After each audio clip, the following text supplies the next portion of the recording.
Guys, কি অবস্থা? সব ভালো তো? তো মেন পয়েন্ট যেটা হলো আর কি, বাংলাদেশ মানে একটি সাবেক ক্রিকেটার বলতে গেলে অবসর নিয়েছে। তো তামিম ইকবাল খান সে বলেছে যে বাংলাদেশ বোর্ডের যে ডিসিশনটাই নিক ভেবে চিন্তে নেওয়া উচিত, কারণ পিছনের কথা ভেবে। কারণ একটাই, যে বাংলাদেশ বোর্ডে যে মানে বলতে গেলে 90 থেকে 95% টাকা ইন্টারন্যাশনাল বোর্ড থেকে যায়।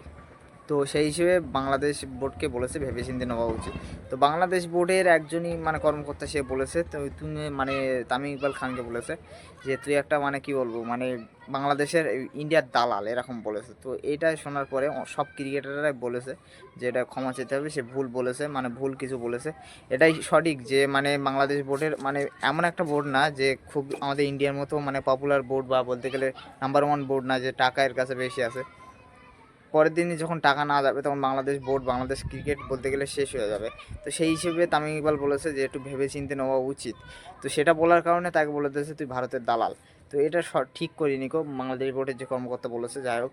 তো আমার এটুকু বলার, দেখো ঝামেলা সব কিছুতে রাজনীতি, মানে খেলার ভেতরে রাজনীতি ঢুকিয়ে ফেলেছে আমাদের ভারতবর্ষে, সেটা আমরা মানি।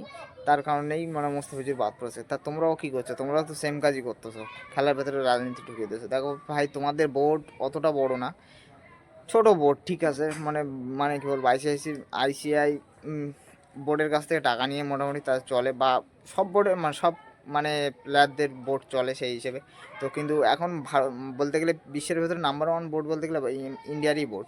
তো এখন বলতে গেলে মানে ইন্টারন্যাশনাল বোর্ড আর এদিকে আমাদের বিসিসিআই বোর্ড একই, বলতে গেলে সব সেম। কেন, তাদেরও কথাবার্তা সব একই, আমাদের সবাই জানে কম বেশি। তো বিষয় যেটা হয়েছে, আমি যতটুকু আমার ধারণা হিসেবেও বোঝা যায় যে এই ঝামেলা না মিটিয়ে নেওয়াই বেটার। তো মানে ভ্রান্ত হয়েছে আমাদেরও, আমরাও ভুল করেছি, তোমরাও ভুল করেই যাচ্ছ বলতে গেলে। তো যাই হোক, আমার যতটা ধারণা টি-20 বিশ্বকাপ খেলতে আসা উচিত। তো এটাই মানে তামিম ইকবাল খান বলতে চেয়েছে অ্যাকচুয়ালি।